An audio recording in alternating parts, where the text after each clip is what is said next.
Hi everyone, welcome to another video. It is the middle of September 2025 and I am pointing the camera in the direction of St. Stephen's Green Park here in Dublin, Ireland.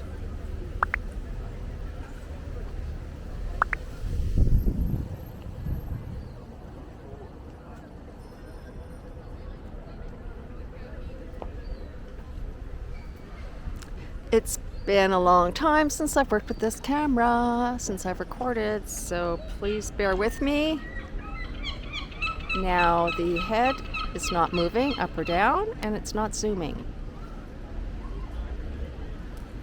Let's hope this turns out to be an okay video. Okay, I'm going to take you through the park for a bit, show you how beautiful it is. So I arrived here in Ireland a couple of weeks ago. I came here with a friend and we had a purpose in mind. So my friend Kathleen came in, she flew in from Calgary, Alberta into Dublin, and I came in of course from Toronto.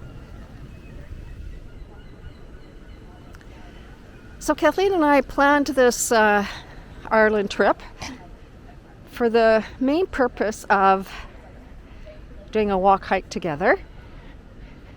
Kathleen and I, way back in the early 80s is when we met. I think we met in 81, I think. And we became roommates for a couple of years in the early 80s. We both worked for the same company and have remained friends ever since. And we used to walk to work. We both worked at Suncor. We lived at 40th and 2nd in Calgary, Alberta, and walked straight down 2nd Street to downtown Calgary. So I think it was about an hour walk. Can't remember. So we'd walk there, down through Princess Island Park, down the big stairs at the time, and then we would walk home at the end of our workday. So we had a good workout there and back. There were some pretty steep stairs. They've now been modified, but they were just sort of straight down, straight up back in the 80s. And anyhow, so we are both avid walkers. Oh, look at the cutest dog. Oh. See, the video is going to be perfect because there's a dog in the video. Anyhow, so yeah, we used to do a lot of walking. So we're both avid walkers. So finally, after a gazillion years later, we've decided to vacation together and go on a walk. And we both decided on doing a walk here in Ireland. And the specific walk that we did a good part of, maybe not a good part, but a part of the Wicklow Way. We started in the north and walked maybe to the middle, I'm not even sure.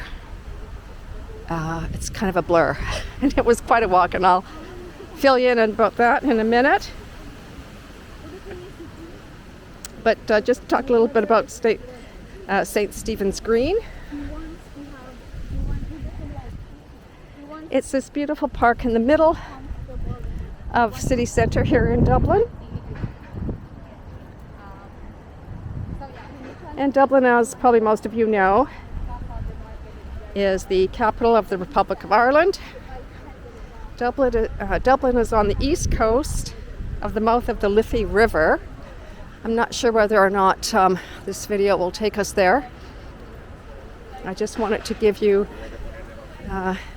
another video, especially in such a beautiful country like Ireland, where it is seriously green here.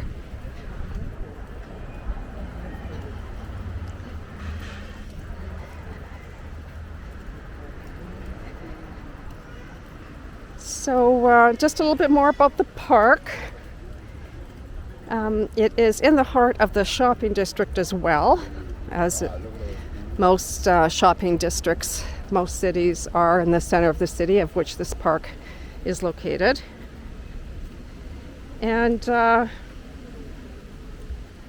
Stevens Park is probably most famous for its role of Easter Monday 1916, called the Easter Rising, whereby the rebels dug a trench around the four entrances of this park. The Irish Citizen Army attempted to overthrow the governing British powers in Dublin by taking control of the strategically important sites around the city. So aside from St. Stephen's Park, they also positioned themselves in other parts of the city to overthrow the British government. Such a nice park. There's apparently, I've been through here, but I don't remember. There's apparently a good playground here. Pets, of course, are allowed in here. Just look how peaceful it is. Now, right now, it is, I think, 18 Celsius. But I have to say, since I've arrived in Dublin, and maybe or at some point during this walk today with you, I might have to take off my jacket because it's 18. It has not been this warm since I arrived in the beginning of September. I've been wearing a jacket and long pants every day. Now, some of you may be asking about David. David did join me after Kathleen and I finished the walk. He came, I think, 2 days after we arrived back in Dublin. And today is our last day in Dublin. And then we're heading off to London for a couple of weeks. And I will be doing another video in London. But so other than today, and we had a couple of days actually at the beginning of Dublin when we first arrived in Dublin. So there's another, just I want to point out, interrupt this, there's another entrance into the park, just right up ahead there, where we're going to continue to walk around. Yeah, so it's been pretty cool. But our first few days, as I was saying, were nice. We went out, of course, Kathleen and I did a bit of shopping damage. And so that sort of satisfied that urge for both of us before we started our walk. So we rewarded ourselves before the walk, not at the completion of the walk. So let me tell you a little bit about the walk that we did. We did a walk that may be known to some of you called the Wicklow Way. My intent was to film the beginning of each day and the end of each day.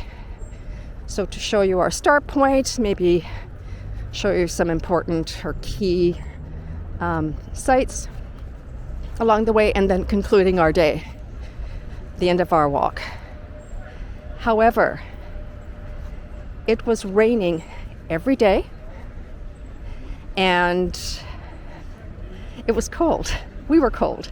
So we, because it was a fairly strenuous journey, and because we were wet at the end of each day, even though we were well prepared, we had waterproof everything, but we were also sweating. So between the insulation of the waterproof clothing that we were wearing, things didn't evaporate. So everything got wet on the inside. But we're tough girls, and we made it through. But there's no way to do the Wicklow Way without proper hiking gear. Wearing like just regular sneakers or tights or non-hiking clothing could set anybody up for failure, because it can be treacherous if you're not well prepared. Oh, there's a monument here I want to point out. I remember this when we came last time. This art installation.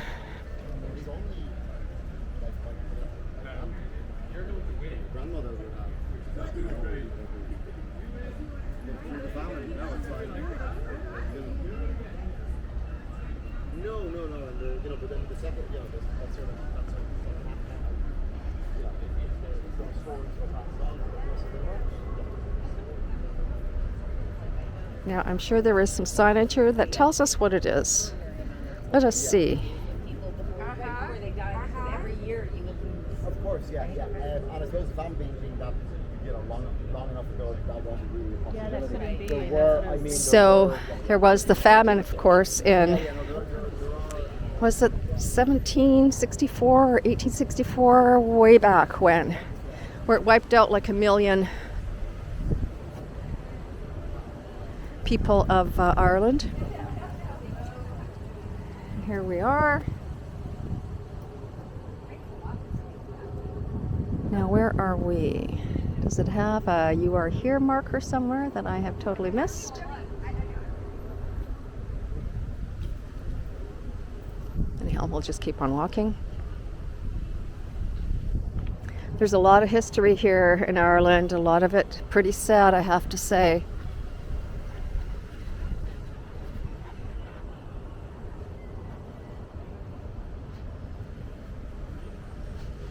Oh dear, I'm not going to point the camera. There's a fellow there with police.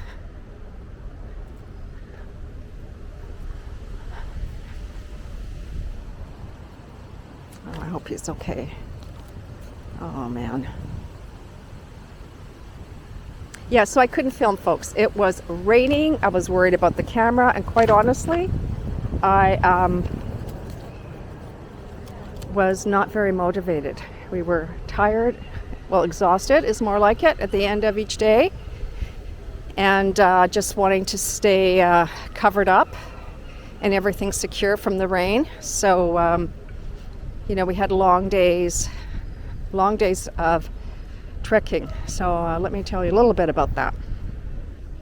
The Wicklow Way is 131 kilometers long. It's a trail that crosses the Wicklow Mountains in Ireland.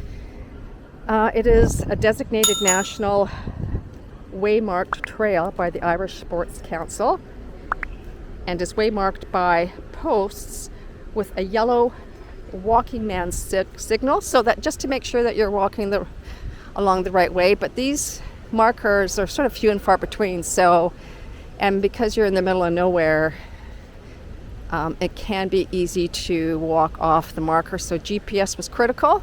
We had GPS with us so that we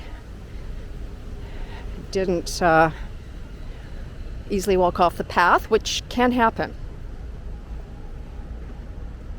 So apparently there are up to 24,000 people a year that walk parts of the Wicklow Way.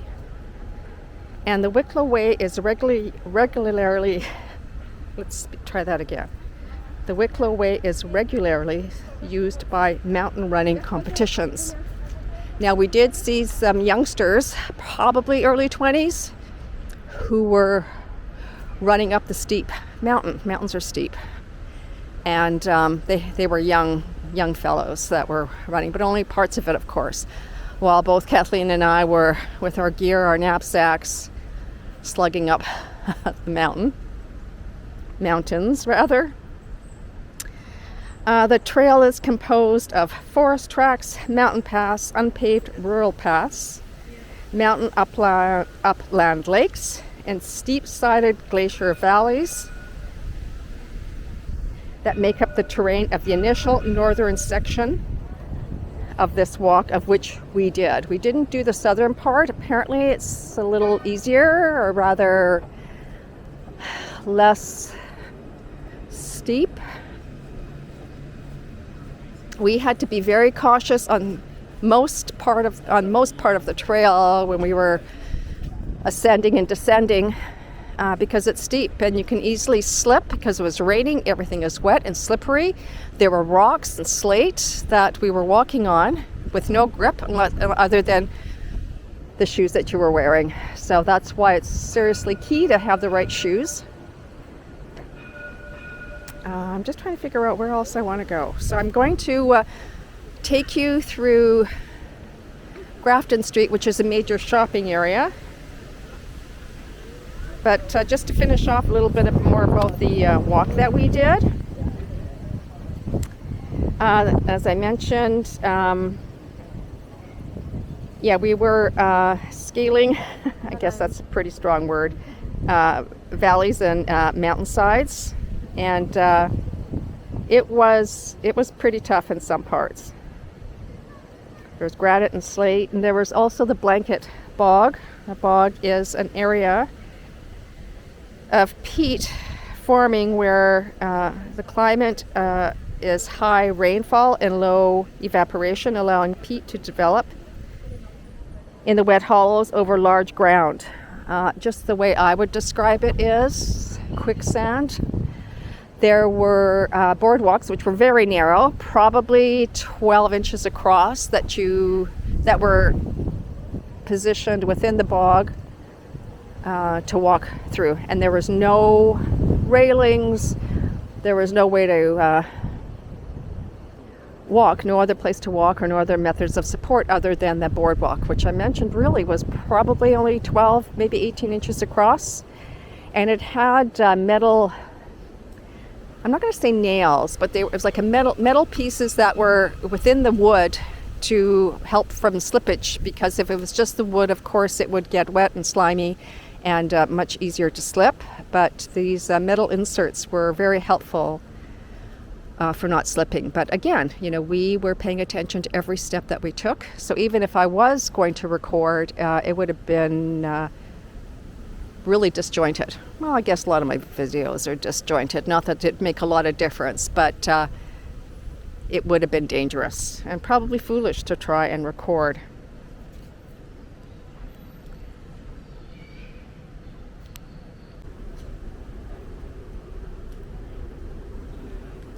And again, the boardwalk, there was only room for one person. So if someone was coming in the opposite direction, which was, I think it maybe happened once during that whole trek, you maneuvered around each other. That's how narrow it was. So I think we were on the bog, at least in part, 2 days out of our walking journey, our trekking journey. The first day of the hike was, and I'm going to totally butcher the names, so please bear with me, Enniskerry to Roundwood. That first day was probably our toughest day. That took us 6 hours, and we did 28 kilometers with no stops. We think there was one pee break, and that was fast, but there was we didn't stop to eat, we didn't stop to rest, we just wanted to get it done. It was rainy, it was heavily cloudy, it was kind of scary in the middle of nowhere, and it was our first day, and because it was our longest day, we just wanted to get it done, so that we did. The ascent on that first day was probably close to, or maybe a little under 1,000 meters. It took us around the side of Knockcree Hill.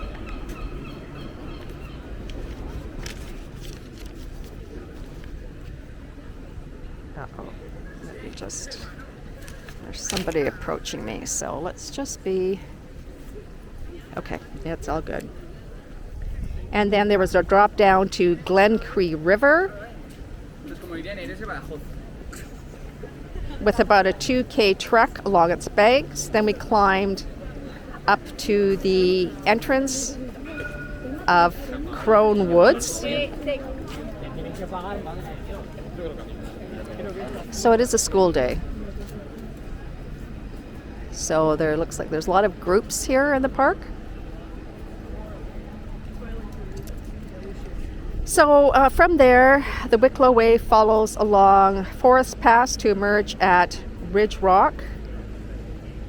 High-level track and pass follow the rim of the valley before exiting through yet another strip of trees. We went through a lot of forest area, along a lot of ridges, but the ridges were sort of, how can I explain it? Normally I'm really afraid of heights and ridges that have no support, handrails or the like, but this was different. It's quite something I was quite comfortable walking through.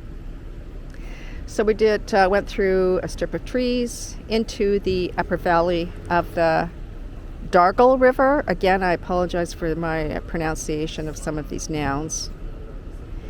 Then there was a very steep drop to cross the river.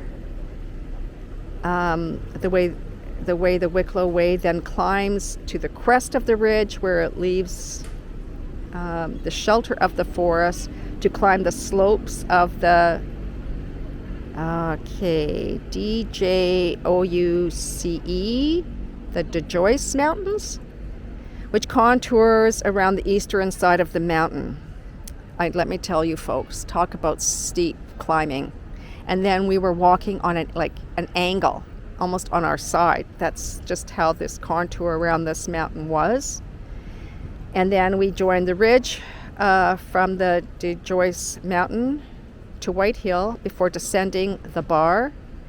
This section is open mountain and reaches a height of over 660 meters.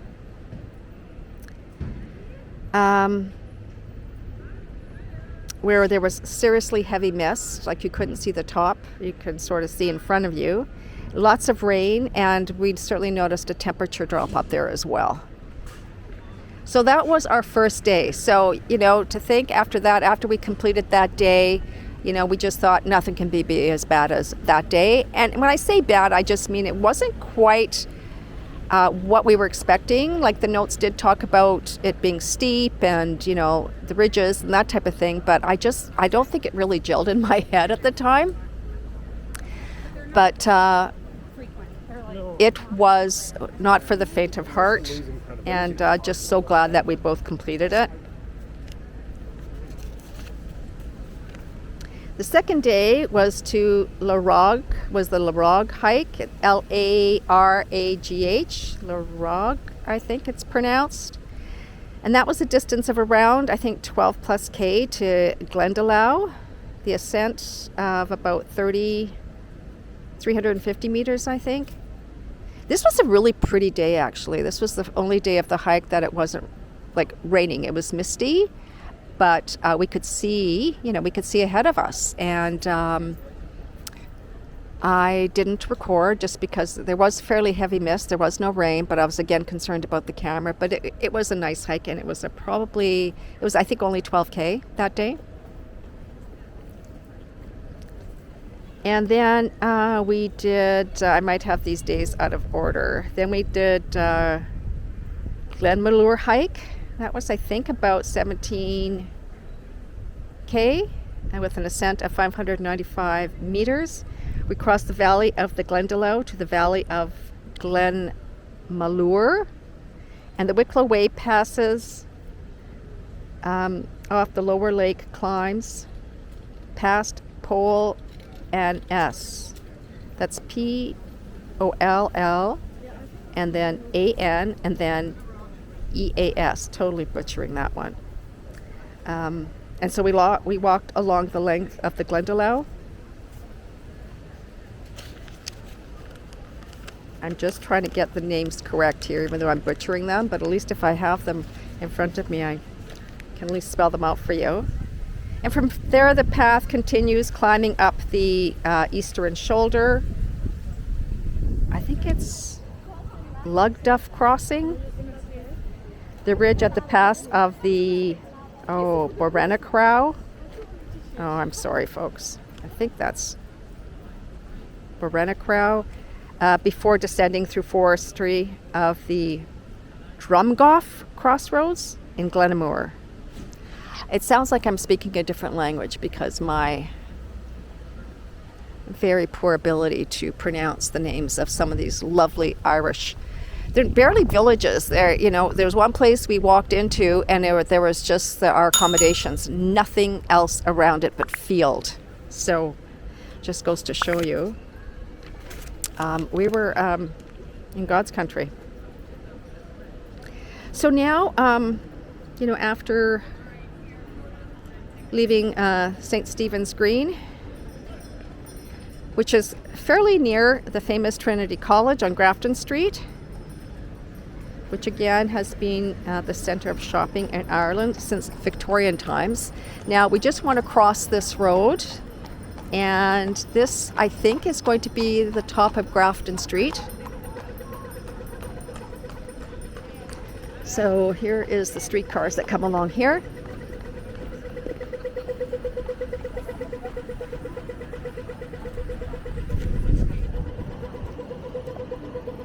Yes, Grafton Street. This is where we are right now. Oh, there's another cute dogs. Oh, look at how adorable they are. Okay, you are here. So we just came out of St. Stephen's Green, and I'm going to walk down Grafton Street. David walked with me to St. Stephen's Park, and then he is off to a couple of bookstores, and then I'll meet him back at the hotel. But after I take you down Grafton Street, I'm going to take you to Temple Bar, which is actually not an actual, well, there is an actual bar called Temple Bar, but it's also a neighborhood here in Dublin. It's a pretty funky neighborhood. But we're going to go down Grafton Street. This is a pedestrian-only shopping street here again in the central of Dublin.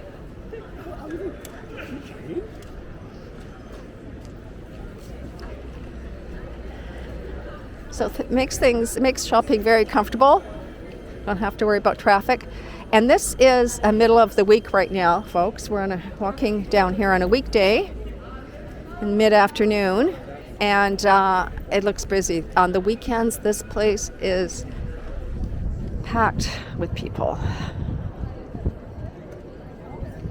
We did some good shopping, as I mentioned. Ideally, I want to buy, souvenir items that are made in the country for which I am visiting. And although there was an item that I did buy that is not from Ireland, but the store itself is called Icicle, and there's a store here in Dublin, a shop in Paris, and then the others I think are in Japan. So the fact that Dublin is one of the hosts of this shop in particular, I thought it would be okay to buy something from that store. It's just a little something for myself. And then, of course, we typically buy a fridge magnet, a tea towel, and a Christmas decoration. So David and I did that, I think, on his first day here in Dublin. So we have a memento of our trips to the places that we visit. So I am going to take you over to Temple Bar. I'm just going to find my way there. But let's see here.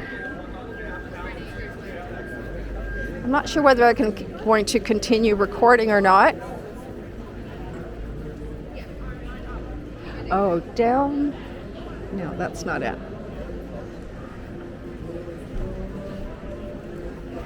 Yeah, it's a pretty funky, quirky area, and I do want to show you Temple Bar. And while we're in Temple Bar, the other reason why I want to go there is not only to show you like this cute neighborhood, but I'm looking for a pair of vintage denim overalls, just like Farmer Jones. So I am on the hunt for vintage denim overalls. And Temple Bar, the neighborhood of Temple Bar, has had several vintage stores. And David and I ate there last night. I think we ate in Temple Bar the night before as well.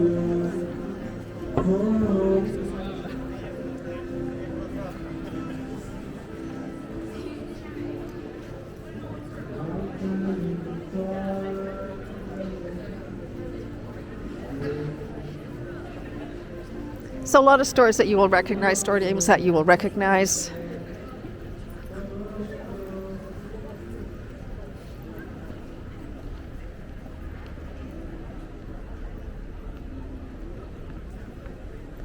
Beautiful, beautiful, beautiful.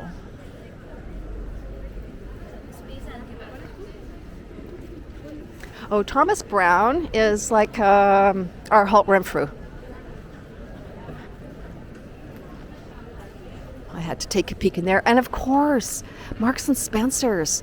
I went to the food hall and picked up a few things. I'm going to go when we're in London as well. I love Marks and Spencer's. For those of you who may remember living in Toronto, may remember early 90s,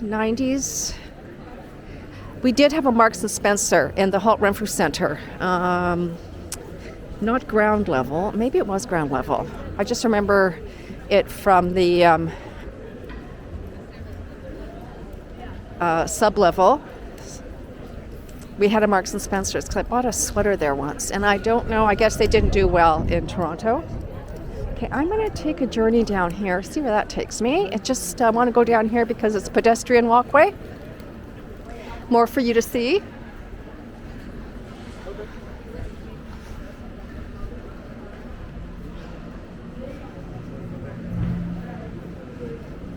Oh, another really cool thing that happened. David and I went to a prison, Kilmannon's prison. What was the name? Kilman's prison, I think. Anyway, forgive me, that's totally wrong. Anyhow, just here in Dublin, and it's turned into a museum. So we went there yesterday, and it was quite fascinating. When you think about how poorly prisoners were treated. The youngest prisoner was 3 years old because back in the day, begging was considered a criminal crime, and he was both parents unknown, and a 3-year-old imprisoned. How ludicrous is that? Thankfully, things have changed. But the prison is, of course, back in those days, nothing was insulated, everything was stone. How cold it was. Anyhow, so on the way back, we walked down an area that we hadn't walked. I can't even remember the name of it. It's kind of a major street. Anyhow, and we came across a coat of arms store. And my husband's last name is Irish Scottish last name. Anyhow, so we went into the coat of arms store, and the fellow that owns it, we gave him the details, and he, plugged in the details into the computer, and wouldn't you know it, good part of David's ancestry is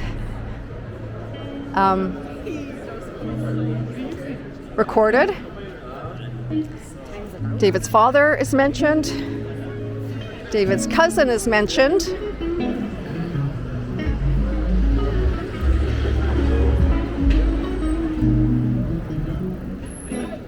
So it was so cool to see. Ooh, American vintage. And so then what David did was he got a certificate with all of this recorded. It's like what's the word I'm looking for? It's all recorded. It's a note showing all of this information, and it's probably, how big is it? 18 by 24 or something. And so he also got copies of that for his siblings. So that will be a nice surprise for them. I'm sure they will appreciate seeing their ancestors and how they've been documented and the positions they held.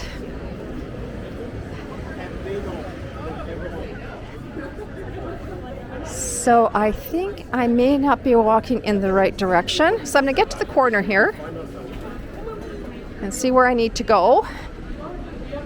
And then I'll pick you up from Temple's Bar. But it's kind of cool to see.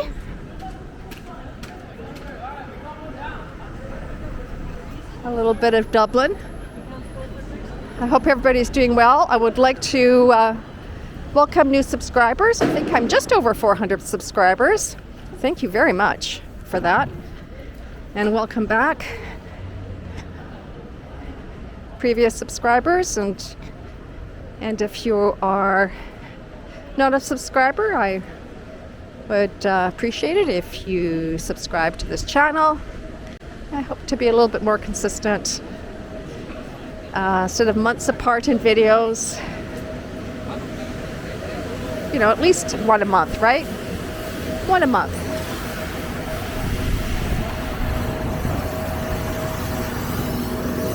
Okay, folks. I will pick you back up at Temple's Bar.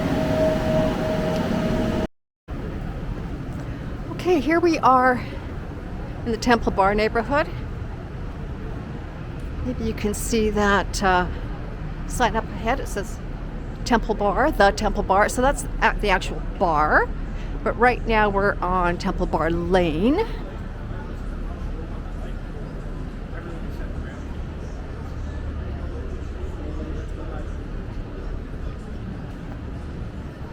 So all cobblestone streets. It's primarily a pedestrian area. I smell chocolate.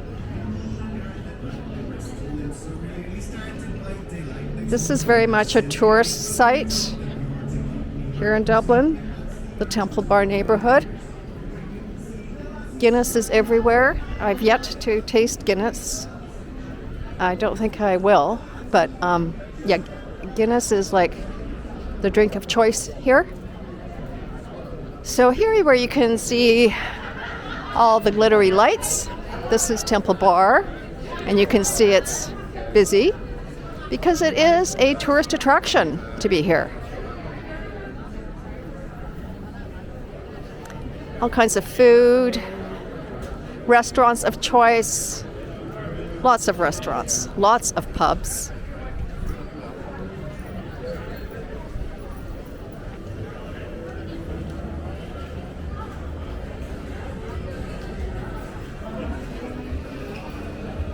The weekends, it's packed, folks, packed with people. But it's a fun little street, very fun.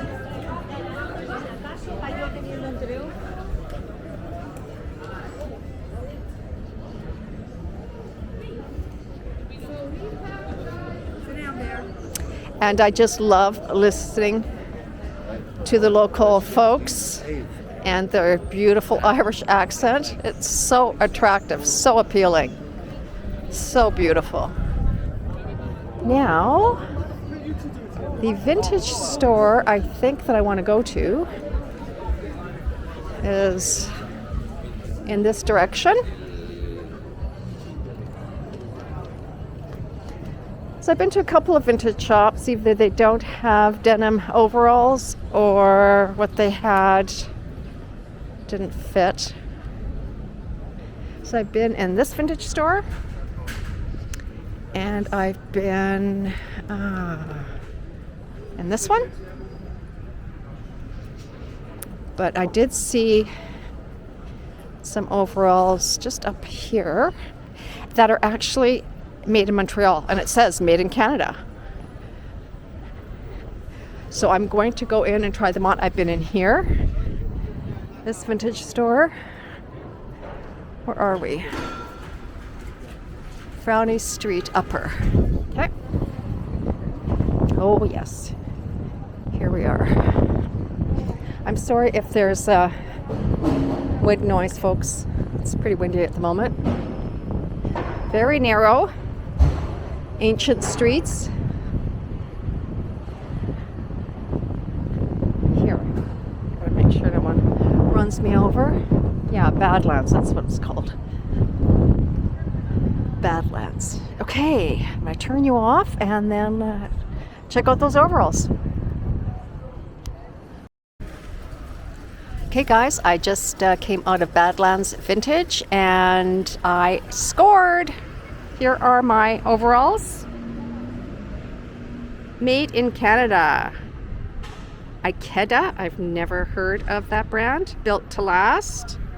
Nice faded overalls, and let's see the fabric composition. Sorry for the camera being all over the place. It is, oh, it also says there, made in Montreal, and 100% cotton, made in Canada. 100% cotton, made in Canada. How great is that? Nice faded denim, really soft. It's got the detail red stitching there. And how much did I pay? Well, here it says 45 euro. She gave it to me for 40 euro. How lucky was that? And then I also got this great little reusable shopping bag. Not that I already don't have a million of them at home, but how cute is that? Just a nice neutral color. I'm so happy. Okay, folks, thank you so very much for joining me here in Dublin. We are leaving tomorrow morning to London, and I will see you guys in London. This is Boomer Girl Walking, signing off.